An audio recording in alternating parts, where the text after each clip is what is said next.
I am standing in my father's office, feeling the cold air from the vents hit my neck. My hands are slightly shaking as I slide the thick blue folder across his mahogany desk. This isn't just a stack of paper to me. It is 3 years of my life, thousands of lines of code, and a financial model that could change the industry. I built this from scratch, Dad. I say, my voice coming out quieter than I intended. I want him to look at me, to really see the effort I put into this project. Instead, he doesn't even open the cover. He barely glances at the title page before his hand moves, pushing the proposal away from himself and toward my brother, Ryan.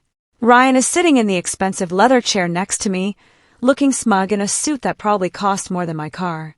Let Ryan handle it, my father says flatly, his eyes already returning to his computer screen. He understands the world of business better than you do, Naomi. You're good with details, but he has the vision.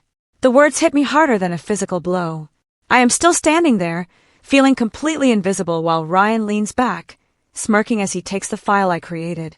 This isn't a new feeling for me. Growing up in this house was like living in a shadow that never moved. Ryan was always called the future of the family before he could even tie his own shoes. He was the star athlete, the popular kid, and the son who could do no wrong in my father's eyes. I was just the extra person in the room, the quiet girl who liked computers more than parties. Our lives were a series of uneven celebrations. When Ryan won a local football game, Dad would take us all out to the fanciest steakhouse in town. When I won the regional coding competition, Dad would give me a quick nod and say, "That's nice, honey," before asking Ryan about his practice schedule.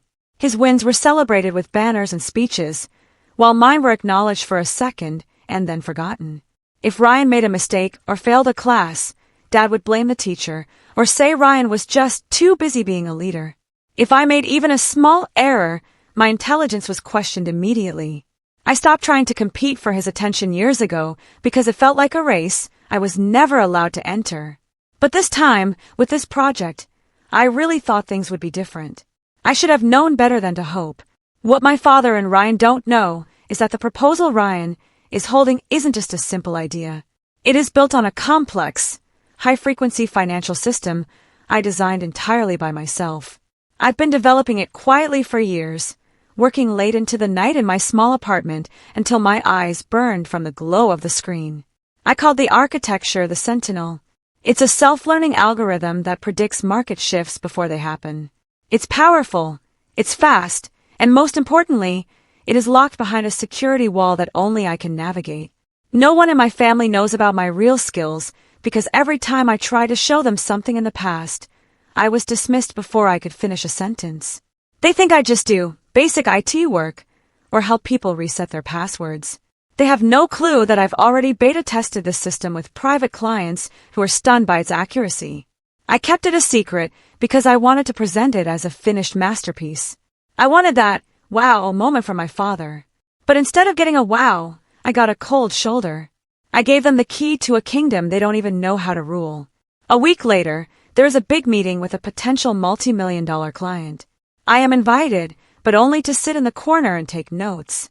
I watch as Ryan stands at the front of the room, presenting my work as if he came up with it himself. He uses all the buzzwords, talking about disrupting the market and leveraging assets. Dad sits at the head of the table, nodding proudly and beaming at him. "That's my son," he whispers to the person next to him, loud enough for me to hear. I sit there silently, listening to Ryan explain my financial model. The problem is, he doesn't even understand the math behind it. He is skipping over the most important parts because he thinks they are just tech talk. He is promising the client features that require specific manual overrides that I haven't explained to him. As I watch them praise him for something he didn't build, a cold realization washes over me. They just handed the steering wheel of the company's future to the one person who has no idea how to drive.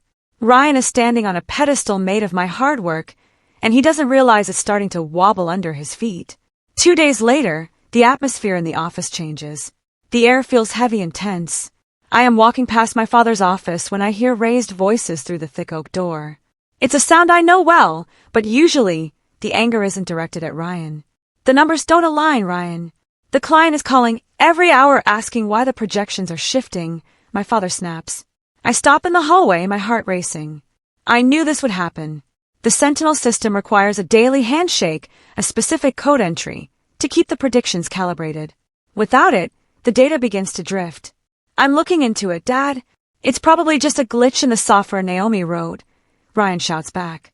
There is a pause, and then I hear my father's voice, lower but more intense. Then fix it. We have $50 million on the line.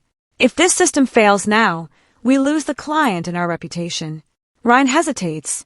I can almost see his face turning red as he stares at the screen, looking at lines of code that look like a foreign language to him. He can't fix it because he doesn't know where the engine is, let alone how to tune it. He thought he could just ride the wave. Later that evening, my phone buzzes on my nightstand. I see Dad flashing on the screen. Usually, he only calls me if he forgets his email password or needs help with the printer. I pick up, and his tone is sharp, skipping the hello entirely. Naomi, what exactly did you give Ryan? This system you built is a mess. The numbers are jumping all over the place, and the client is furious. Ryan says you didn't finish the back end properly. I sit up in bed, feeling a mix of shock and a strange, cold clarity. I blink, stunned by the unfairness of it.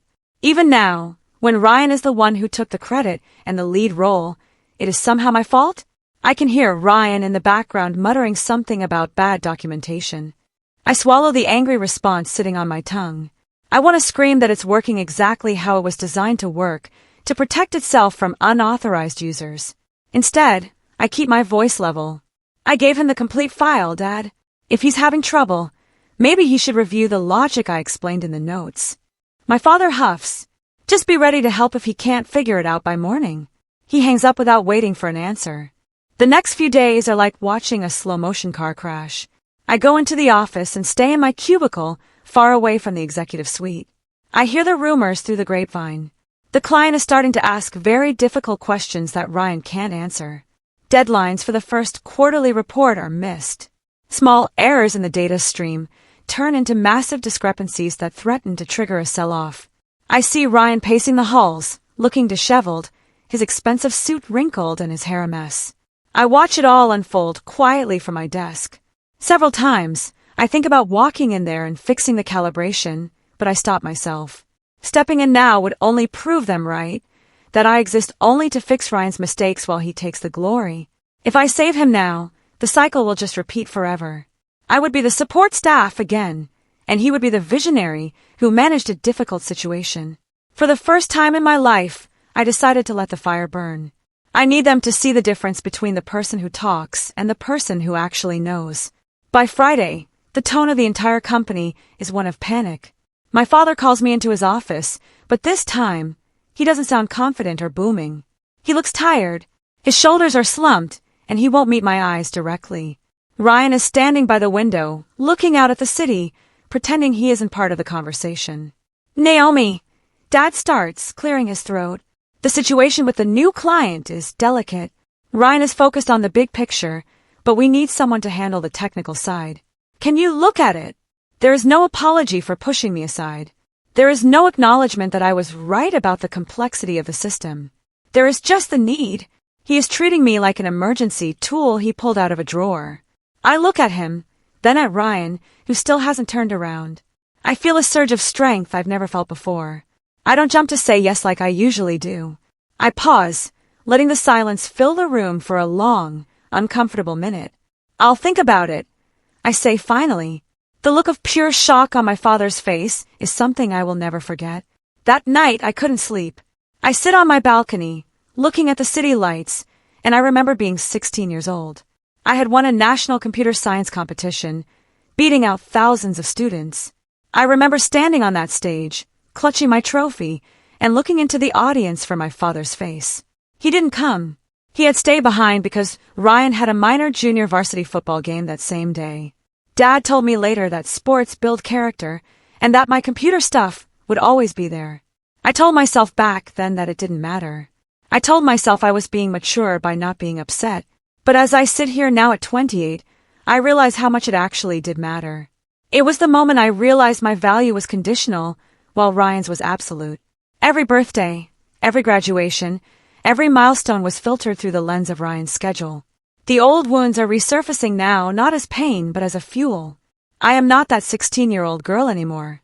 I am the woman who holds the code to the company's survival, and I am finally starting to understand the power of that.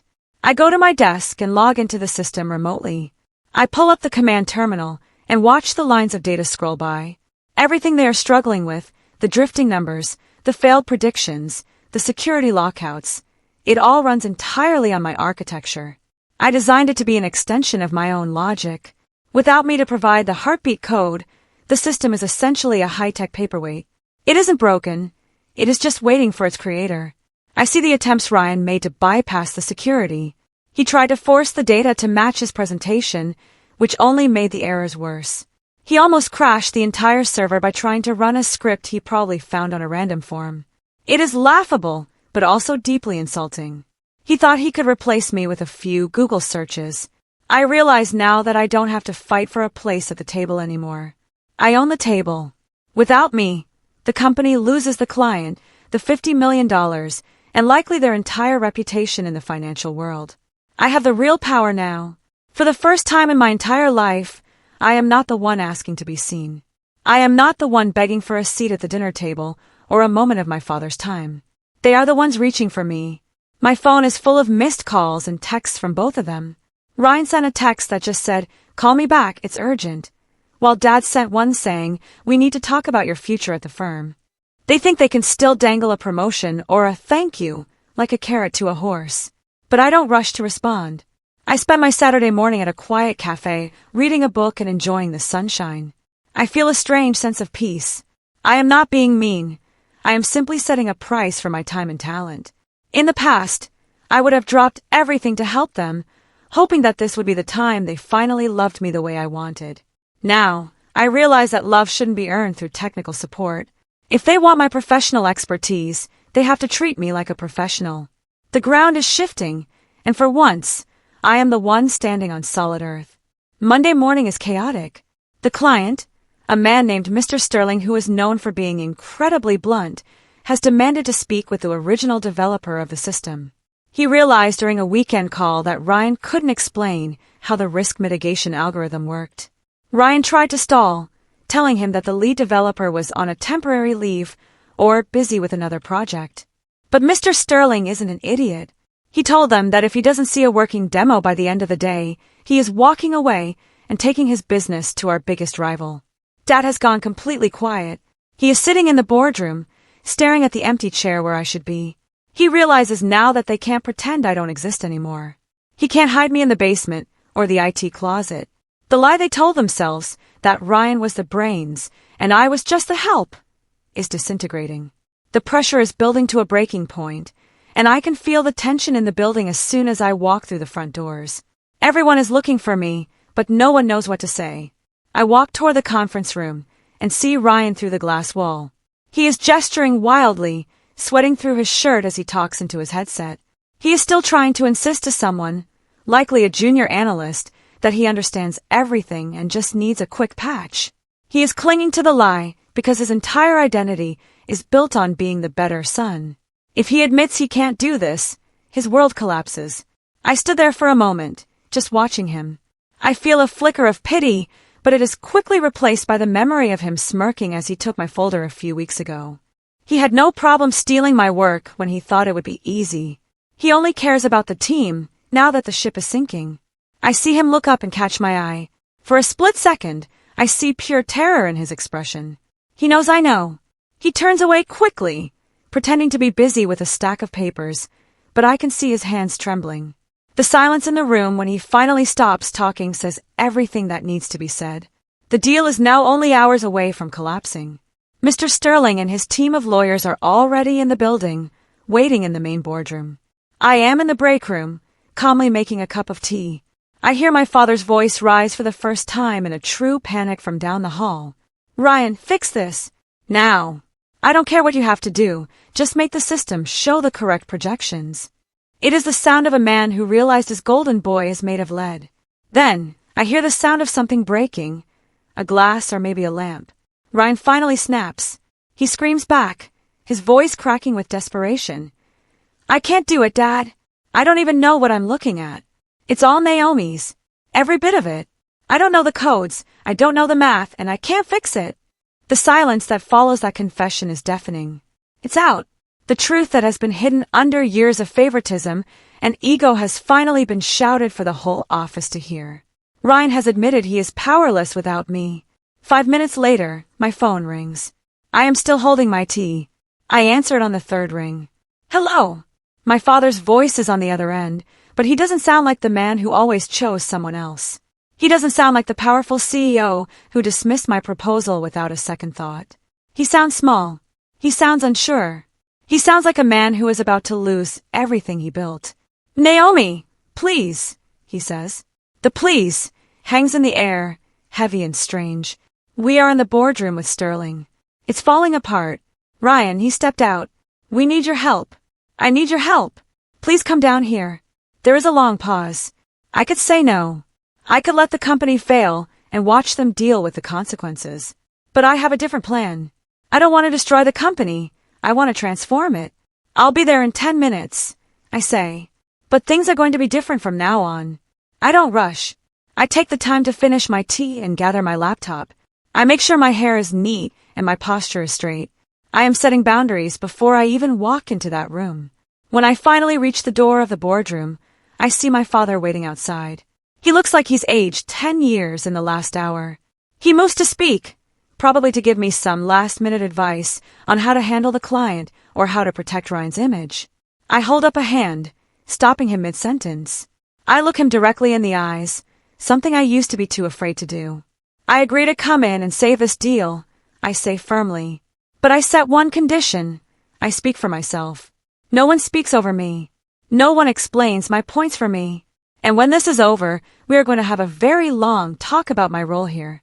My father looks at me, really looking at me, and for the first time, I see a glimmer of respect, or maybe just fear in his eyes. There's a pause, then a quiet, defeated. Okay. When I enter the boardroom, the atmosphere is thick with tension. Mr. Sterling is sitting at the head of the table, his arms crossed, looking at his watch. His lawyers are whispering to each other. When I walk in, everyone turns. It isn't the usual "the assistant is here" turn. It's different. I am carrying myself with a confidence I never knew I had. I don't look for a seat in the corner. I walk straight to the front of the room, right to the seat Ryan occupied during the first meeting. Ryan is sitting against the wall, his head in his hands. He won't even look at me. He looks broken. My father walks in behind me and takes a seat, watching me carefully. He looks like he's trying to understand who I am, as if a stranger has suddenly replaced his daughter. I don't wait for an introduction. I open my laptop and connect it to the main display. Good afternoon, Mr. Sterling, I say, my voice steady and clear. My name is Naomi Sullivan. I am the architect of the Sentinel system. Let's get to work. I plug in my laptop and the screen flickers to life. I don't use buzzwords. I don't use vague visionary language. I will talk about algorithms. I talk about the data sets. I talk about the logic gates and the risk mitigation layers. Within minutes, I am typing commands into the terminal. On the big screen, the room watches as the errors start to disappear. The jagged, red lines of the failed projections smooth out into steady, blue forecasts.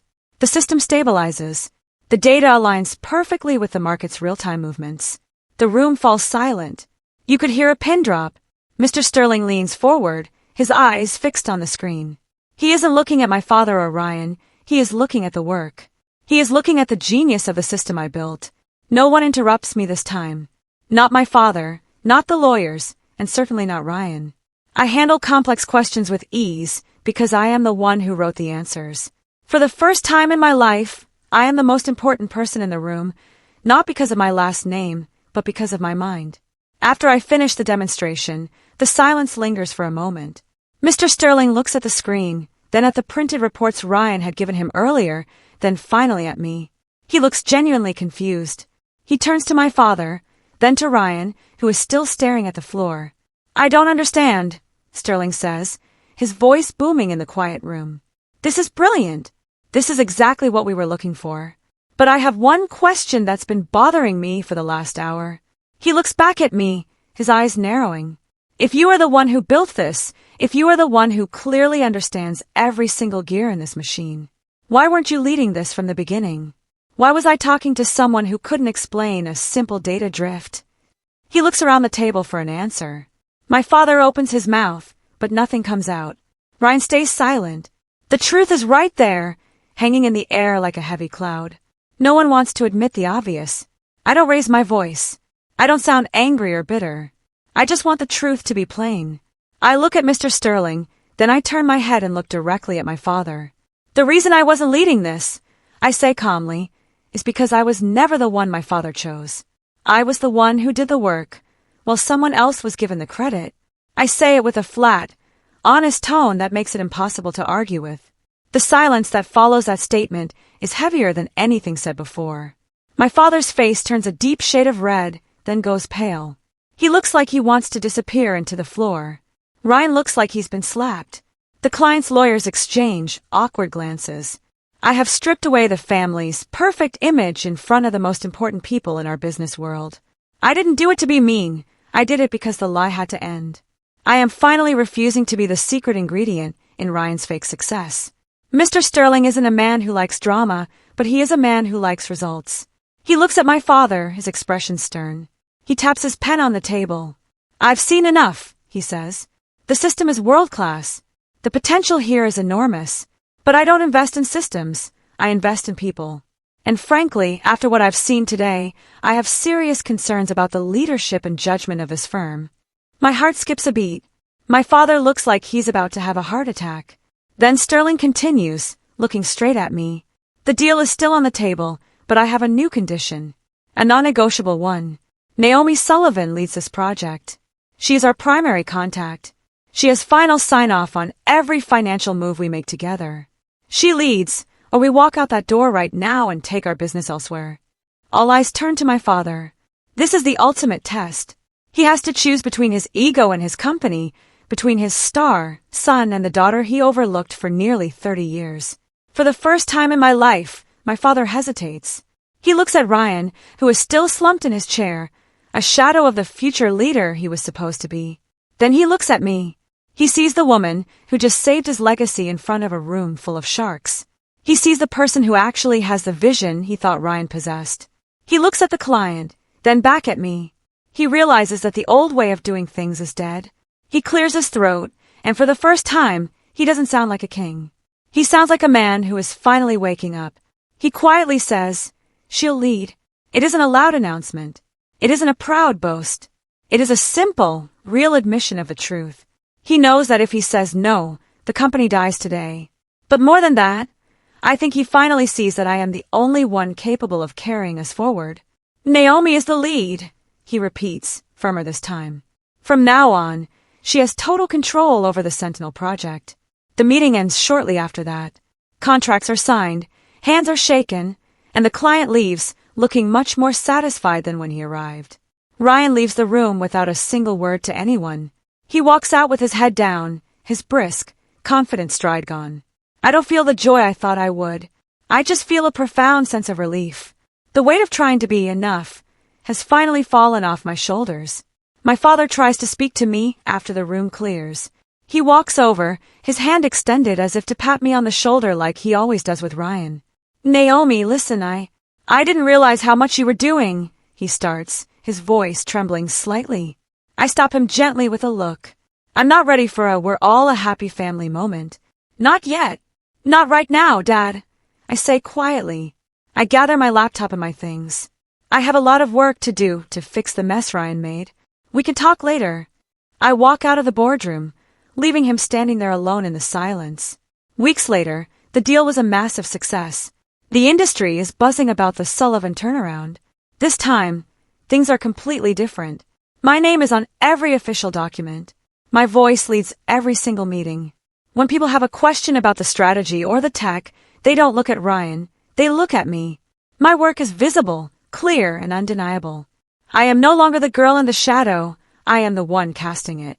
I didn't get here because I fought for attention or begged for a promotion. I got here because I stopped shrinking myself to fit into the small space my family carved out for me. I realized that my value wasn't something they could give me, it was something I already had. I stopped waiting for my father's permission to be great. Ryan has been moved to a different department, far away from the technical side of the business. He is learning what it's like to actually work for his position instead of having it handed to him. It's a hard lesson, but a necessary one. 25. We have all had dinner in a few months. It's just the three of us. The atmosphere is quiet, but not tense like it used to be. My father tries to praise me, talking about the latest profit margins and the new clients I've secured. He's trying hard to bridge the gap he created over 3 decades. I listen quietly, eating my dinner. Then he says something he has never said before. I should have supported you more, Naomi. I see that now. I was wrong about a lot of things. I put my fork down and meet his eyes. I don't want his guilt. I want his understanding. I replied calmly, I didn't need more support, Dad. I've always been strong enough to do this on my own. I just needed to not be overlooked. He nods slowly, the weight of my words finally sinking in. Ryan stays silent, looking at his plate, perhaps realizing for the first time that the world doesn't revolve around him. I'm not competing for a place at the table anymore. I already have one, and I'm the one who built it. For the first time, I am exactly where I belong.